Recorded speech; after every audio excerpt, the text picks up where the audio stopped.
Selamat pagi Bapak Ibu, Saudara yang dikasihi Tuhan Yesus Kristus.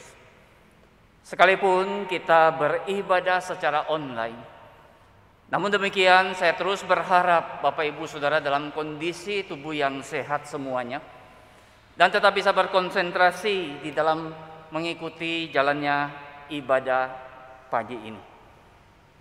Mari kita siapkan hati kita untuk bersama-sama memikirkan akan kebenaran firman Tuhan yang akan kita renungkan pagi hari ini.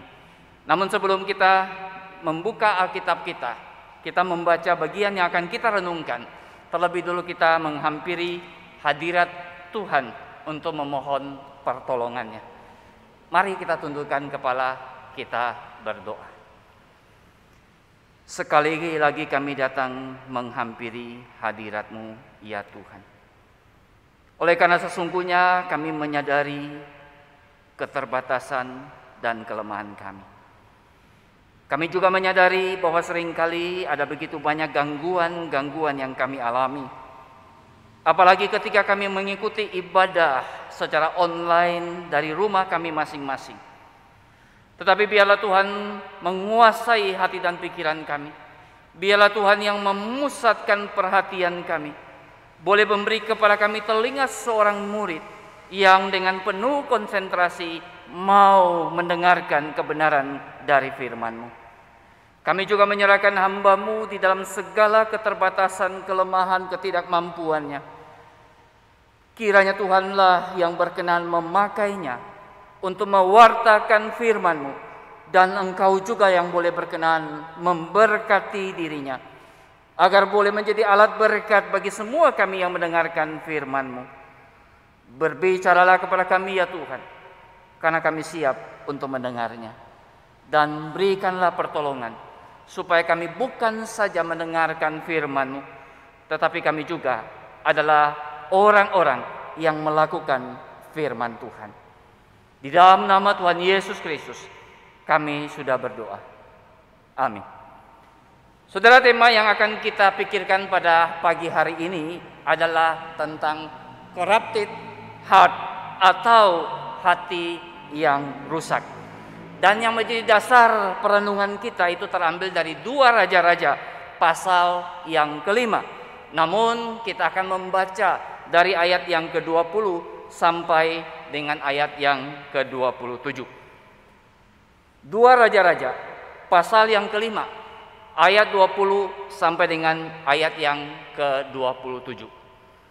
Mari saudara silakan membuka Alkitab saudara, perhatikan ayat-ayat yang akan saya bacakan, dan kalau saudara di rumah mau ikut membacanya juga dipersilakan membaca bagian ini. Berpikirlah Gehasi, bujang Elisa abdi Allah, sesungguhnya tuanku terlalu menyegani Naaman, orang Aram ini, dengan tidak menerima persembahan yang dibawanya. Demi Tuhan yang hidup, sesungguhnya aku akan berlari mengejar dia dan akan menerima sesuatu daripadanya. Lalu Gehasi mengejar Naaman dari belakang. Ketika Naaman melihat ada orang berlari-lari mengejarnya, turunlah ia dengan segera dari atas kereta untuk mendapatkan dia dan berkata, "Selamat." Jawabnya, "Selamat. Tuanku Elisa menyuruh aku mengatakan, baru saja datang kepadaku 2 orang muda dari pegunungan Efraim, dari antara rombongan nabi. Baiklah, berikan kepada mereka setalenta perak dan 2 potong pakaian." Naaman berkata, "Silakan ambillah 2 talenta." Naaman mendesak dia dan membungkus 2 talenta perak dalam 2 pundi-pundi dan 2 potong pakaian, lalu memberikannya kepada 2 bujangnya. Mereka ini mengangkut semuanya di depan Gehasi.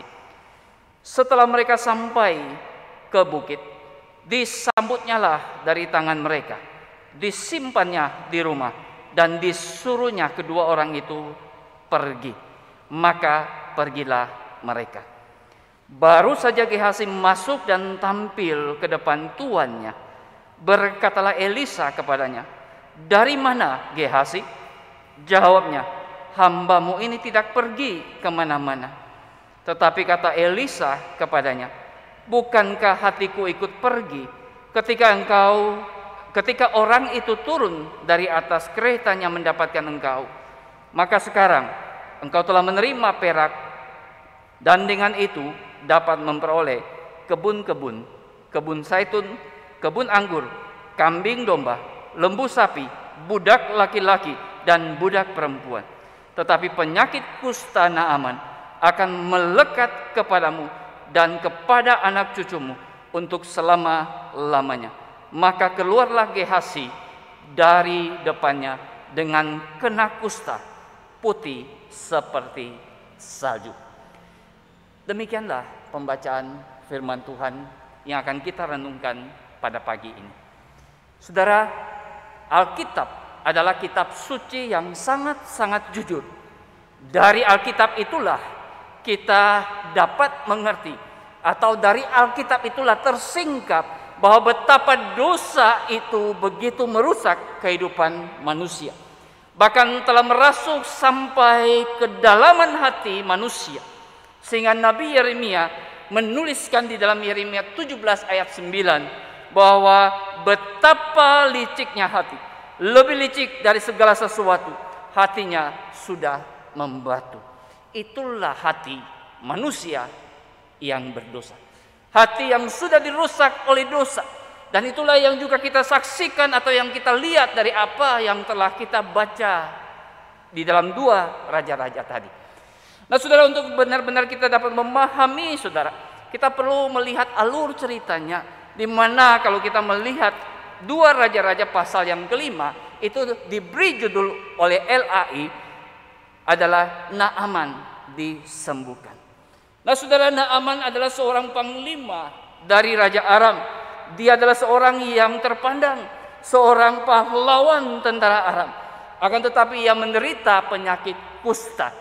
Satu penyakit yang boleh dikatakan terkutuk pada zaman itu. Satu penyakit di mana orang-orang akan melakukan menyingkirkan atau membuat orang itu tidak bisa bergaul di tengah-tengah masyarakat. Tetapi saudara, Naaman sangat beruntung, karena di tengah-tengah keluarganya ada seorang gadis Ibrani yang telah ditawan dan menjadi pembantu istrinya Naaman. Melalui dialah diberitahukan bahwa cobalah pergi ke Israel, karena di sana ada nabi yang bisa menyembuhkan penyakitnya. Itulah sebabnya saudara sekalian, Naaman menerima usulan ini. Lalu dia minta izin raja, dan raja memberikan perlengkapan, persembahan yang begitu luar biasa untuk Naaman bawa ketemu Raja Israel. Nah waktu Naaman ketemu Raja Israel berkata, apakah dia itu Tuhan sehingga dia sanggup menyembuhkan Naaman. Tapi kemudian diketahuilah di situ ada Nabi Elisa. Lalu Naaman dibawa ke tempat tinggal Elisa. Melalui suruhan daripada Elisa diberitahukan Naaman untuk mandi di Sungai Yordan 7 kali.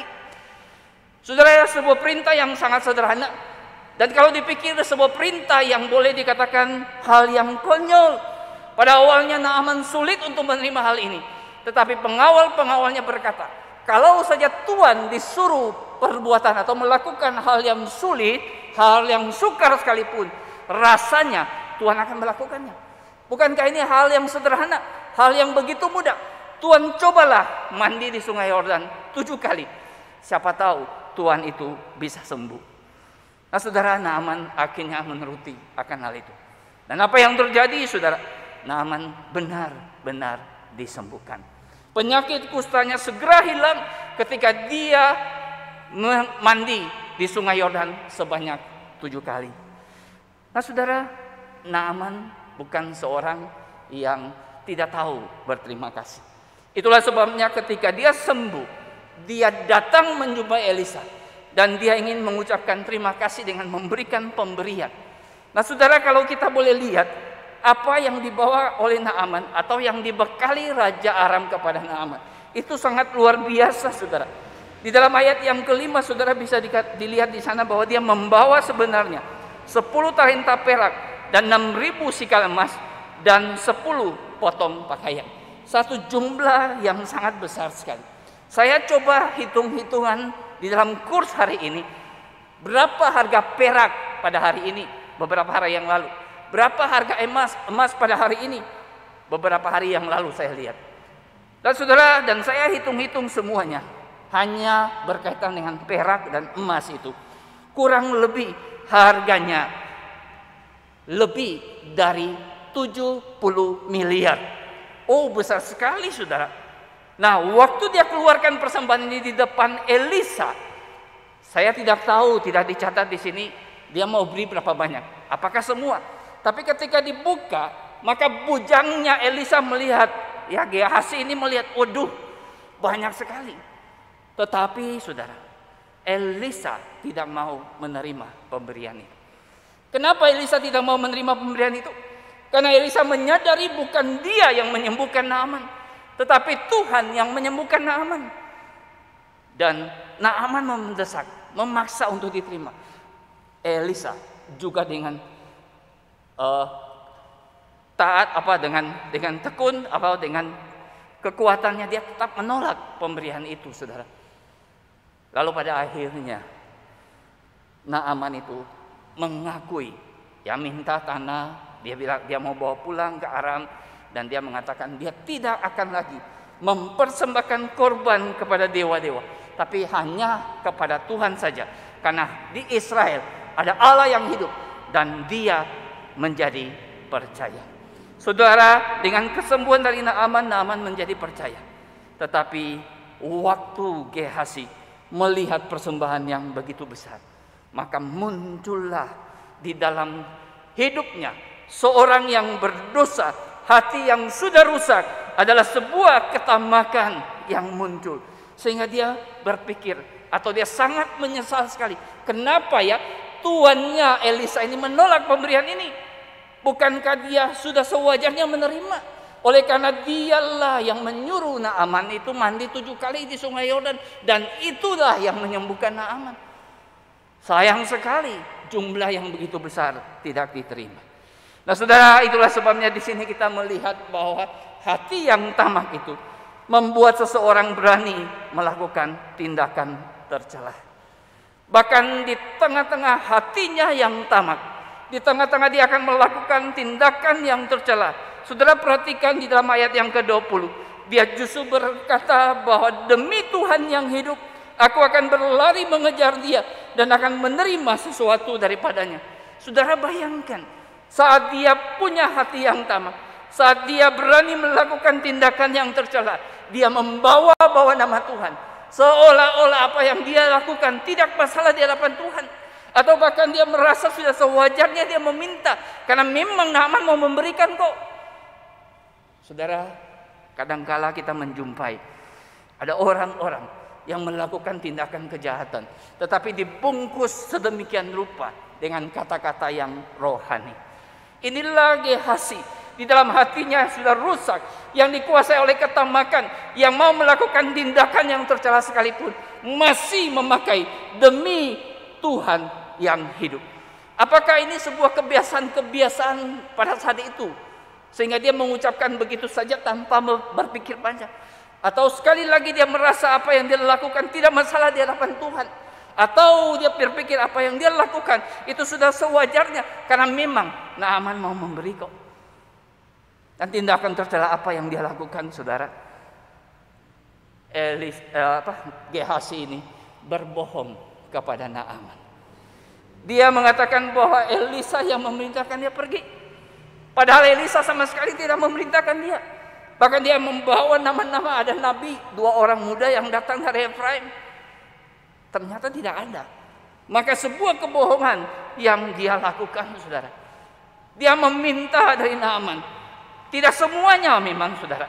Dia minta 1 talenta perak. Tapi Naaman memberikan 2 talenta, bahkan 2 potong pakaian kepadanya. Nah, saudara, dia melakukan kebohongan, tetapi juga sekaligus dia melakukan pencurian. Kenapa saudara saya katakan gitu? Dia berbohong bahwa Elisa menyuruh dia mengejar Naaman. Tetapi di dalam hatinya yang tamak, dia sebenarnya ingin memiliki harta yang dibawa oleh Naaman. Dan ketika dia ingin memiliki sesuatu yang bukan menjadi haknya, maka sebenarnya dia sudah melakukan pencurian. Oh saudara-saudara, ketamakan itu sangat mengerikan saudara. Ketamakan itu membuat orang yang punya hati yang tamak berani melakukan sebuah kebohongan. Nah saudara, saya coba hitung-hitung lagi ya di dalam kurs yang ada, apa yang diberikan Naaman kepada Gehazi itu kurang lebih berjumlah 1 miliar. 2 talenta perak dan 2 potong pakaian. Kurang lebih itu nilainya 1 miliar dengan mata uang rupiah pada hari ini. Satu jumlah yang sangat besar sekali. Itu diterima oleh Gehazi.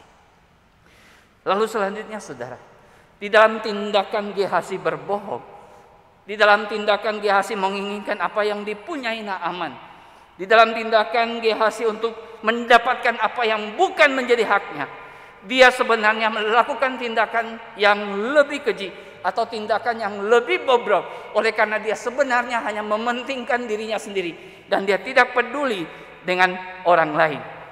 Kenapa saya mengatakan demikian saudara? Oleh karena ketika dia datang mengejar Naaman, lalu membawa-bawa nama Elisa yang menyuruh dia, maka tentu saja akan menimbulkan kesan di hati Naaman, oh Elisa ini ternyata orang yang rakus juga. Tadinya menolak, rupanya pura-pura saja menolak, padahal hatinya menginginkannya. Oh Elisa ini orang yang pelipan, tidak konsisten. Tadi menolak, sekarang suruh bujangnya ngejar untuk meminta pemberian ini. Nah saudara, tentu saja ketika Gehazi melakukan kebohongan, dia sedang mempertaruhkan reputasi, mempertaruhkan nama baik dari tuannya Elisa. Oh saudara-saudara, orang yang sudah diliputi dengan ketamakan tentunya hanya memikirkan diri sendiri. Dia tidak pernah mau peduli kepada orang-orang di sekelilingnya. Dan ketidakpedulian bukan hanya kepada Elisa saudara, tapi ketidakpedulian itu juga terjadi dengan Naaman. Dia tidak pernah memikirkan bahwa Naaman adalah seorang yang baru percaya, seorang yang masih bayi rohani, yang ketika dia melakukan tindakan seperti itu bisa saja meruntuhkan imannya Naaman. Oh saudara-saudara, Naaman pasti berpikir ini nabi yang sebenarnya pelin-pelan, nabi yang tidak konsisten. Nabi seperti ini apakah benar diutus oleh Allah? Kalau benar diutus oleh Allah, maka Allah nyasang nabi ini juga tidak layak untuk dipercaya. Oh mengerikan sekali saudara. Karena hati yang tamak membuat Gehazi tidak peduli kepada Elisa, juga tidak peduli kepada iman yang baru bertumbuh di dalam hatinya Naaman. Saudara, maka di sini kita lihat ketamakan. Hati yang rusak seperti ini sangat mengerikan. Itulah sebabnya saudara, Tuhan Yesus pernah memberikan peringatan. Waspadalah terhadap segala ketamakan ketika dia berbicara di dalam Injil Lukas pasal 12. Tuhan Yesus memperingatkan orang-orang, jangan engkau tamak, engkau harus waspada segala ketamakan. Karena ketamakan itu dosa yang mengerikan. Ketamakan itu dapat membawa orang-orang melakukan hal-hal yang tidak sepantasnya, melakukan hal-hal yang sungguh berdosa di hadapan Tuhan, tetapi akarnya adalah ketamakan. Bahkan Paulus menulis surat kepada Timotius dan dia berkata, akar segala kejahatan itu adalah cinta uang. Saudara, di sini bukan uang yang salah. Uang itu kita perlukan saudara, karena segala sesuatu sekarang ini butuh uang. Tetapi ketika hati kita cinta uang, itulah yang menjadi akar segala kejahatan. Maka hati-hatilah saudara dengan ketamakan ini. Lalu kemudian selanjutnya kita lihat apa sih yang menjadi akibat dari ketamakan yang dilakukan oleh Gehazi. Saudara, kalau kita teliti dengan baik, maka kita melihat bahwa sekali orang itu berbohong, pasti diikuti oleh kebohongan yang lain. Pasti dia akan berbohong untuk menutupi kebohongan sebelumnya. Sehingga kebohongan itu adalah satu dosa yang juga akan melahirkan dosa-dosa yang lain. Di dalam kebohongan dia sudah melakukan pencurian, tetapi untuk menutupi kebohongannya itu dia juga berbohong. Itu di mana kita temukan? Ketika ditanya oleh Elisa kepada Gehazi, dari mana Gehazi? Apa jawabannya? Dia bilang dia tidak pergi kemana-mana. Padahal dia baru saja pulang membawa harta rampasan, boleh dikatakan demikian, dari Naaman. Tetapi dia justru berbohong kepada Elisa. Saudara, kenapa Gehazi berbohong? Saya percaya, karena kalau dia ngakui dia sudah bawa pulang pemberiannya Naaman, kemungkinan besar Elisa akan mengatakan, ayo segera kembalikan. Maka dia akan rugi, saudara. Oleh karena hatinya sudah dikuasai ketamakan yang demikian, dia ingin menutupinya. Lalu dia berbohong supaya dia tidak disuruh mengembalikan apa yang sudah dia dapatkan. Oh saudara, sekali lagi, ketamakan itu dosa yang mengerikan. Ketamakan itu membuat orang sudah tidak peduli lagi apa yang dia lakukan. Sudah berbohong, ketika ditanya dia tidak mengakuinya. Dia menggunakan kebohongan berikutnya. Dan kebohongan selalu melahirkan bohong-bohong yang lain. Orang yang sering bohong, kadangkala dia pun tidak tahu bahwa dia sedang berbohong. Inilah celakanya, saudaraku. Hati-hati, saudara, dengan dosa ketamakan. Hati-hati dengan hati yang tamak ini. Karena hati yang tamak dapat melakukan apa saja demi memenuhi apa yang dia inginkan. Nah, saudara, akibat yang berikutnya sebenarnya akibat yang sangat mengerikan. Kenapa, saudara? Karena Gehazi ini dihukum oleh Tuhan melalui Nabi Elisa.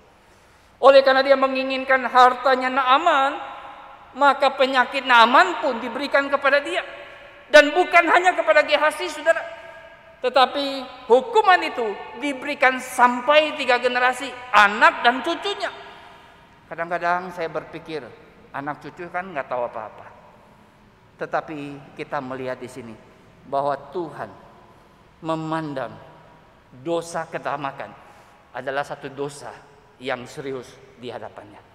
Dengan hukuman yang Tuhan berikan kepada Gehazi sampai kepada turunan yang ketiga, yaitu cucunya, bahkan dikatakan selama-lamanya, maka saudara, dosa ketamakan adalah dosa yang sangat serius di hadapan Tuhan.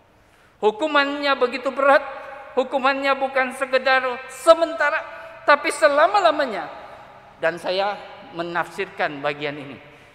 Hukuman selama-lamanya itu di mana, saudara? Bukan sekedar penyakit kusta yang dialaminya, tetapi hukuman selama-lamanya adalah kebinasaan yang kekal. Kenapa? Karena sebenarnya Gehazi tidak percaya pada Tuhan. Dia menjadi bujang Elisa. Dia melihat banyaknya mujizat yang Elisa lakukan. Dia mengalami hal itu di depan matanya sendiri. Tetapi sayang sekali, dia tidak memiliki iman di dalam Allah yang benar itu. Bagaimana dengan kita hari ini, saudaraku? Kita perlu mengintrospeksi diri kita. Kita perlu mengintrospeksi hati kita. Apakah kita pun punya dosa yang demikian? Mungkin saudara akan berkata kepada saya bukan orang yang tamak. Puji Tuhan kalau saudara bukan orang yang tamak. Tetapi apakah saudara berani berkata bahwa saudara adalah orang yang tidak berdosa? Saya akan berkata, saya pun akan mengakui saya orang berdosa.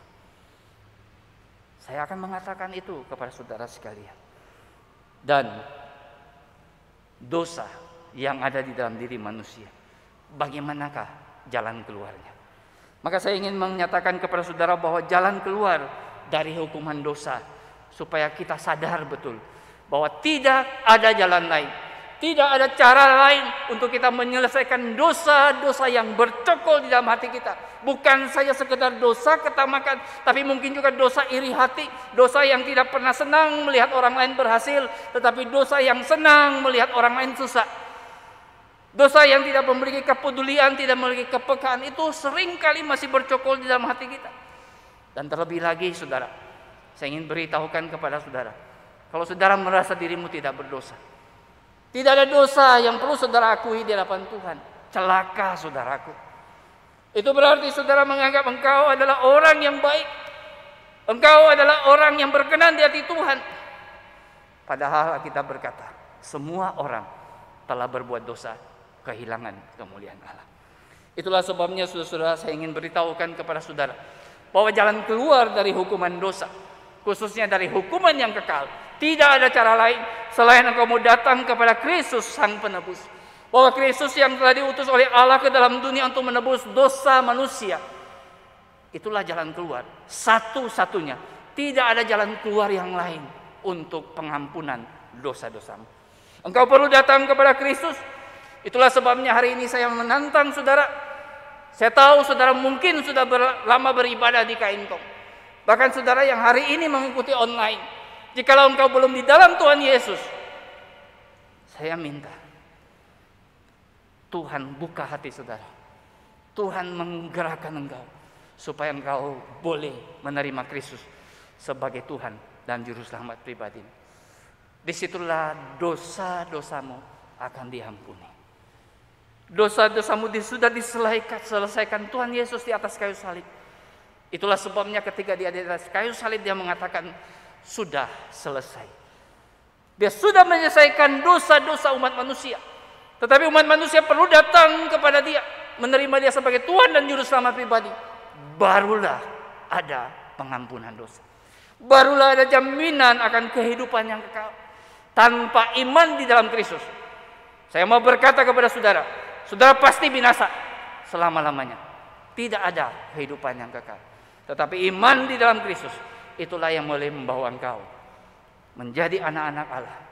Yang karena anak-anak, engkau akan mewarisi kerajaan Allah. Engkau akan tinggal di sana untuk selama-lamanya. Mungkin ada di antara saudara berkata, saya sudah terima Yesus. Tapi saya menyadari bahwa tidak sepenuhnya saya mengikuti jalannya Tuhan. Saya tidak pernah mampu untuk mencapai sasaran atau standarnya Allah. Saya seringkali gagal. Saya katakan kepada saudara, kegagalan itu di dalam natur kita yang berdosa memang seringkali terjadi. Itulah sebabnya setiap kali di awal ibadah selalu ada doa pengakuan dosa. Karena kita mengakui kita orang berdosa. Dan Allah juga memberikan jaminan. Di dalam 1 Yohanes 1 ayat 9, jika kita mengaku dosa kita, Ia akan mengampuni kita, menyucikan kita daripada segala kejahatan kita. Itulah sebabnya saudara, hari ini kalau engkau sudah ada di dalam Kristus, tapi engkau masih merasa dirimu berdosa, engkau masih merasa hatimu kotor, hatimu rusak, mari datang, akui di hadapan Tuhan. Dibutuhkan pertobatan yang sungguh-sungguh, pertobatan yang serius saudaraku. Gehasi, kalau saja dia mengakui akan kesalahannya, kalau saja dia mengakui akan dosa-dosanya, saya percaya Tuhan pasti mengampuni dia. Karena itulah yang terjadi dalam diri Daud, saudara. Daud pernah melakukan kejahatan yang begitu najis, kejahatan yang begitu besar. Dia bukan saja berzina, tetapi dia juga membunuh istri daripada Batseba, Uria. Dan dia pun tenang-tenang saja. Tapi ketika Nabi Nathan datang menegur dia, di sanalah Daud bertobat. Konsekuensi dari dosa tetap terjadi, saudara. Anak yang dikandung hasil persinahan itu meninggal dunia. Tetapi anak berikutnya, Salomo, Tuhan pilih untuk mengganti Daud. Ini menandakan pengampunan yang luar biasa dari Tuhan. Karena Daud dengan hati yang hancur mengakui dosanya di hadapan Tuhan, maka Tuhan mengampuni dia. Seandainya Gehasi mau datang kepada Tuhan mengakui dosanya, saya percaya Tuhan pasti mengampuni dia. Tapi dia tidak datang mengakui dosanya. Bahkan justru ketika ditanya, harus dia sadar dia sudah berdosa di hadapan Elisa. Kalau dia mengaku saja, dia sudah melakukan kesalahan, dia sudah melakukan hal yang berdosa, sekalipun harus dikembalikan apa yang dia minta, kembalikan saja. Karena Tuhanlah yang pelihara hidup manusia kok. Bukan harta duniawi, bukan apa yang dia ingin dapatkan, yang ingin memperkayakan dirinya dengan sesuatu yang bukan haknya. Justru disitulah hukuman Tuhan menimpa dia.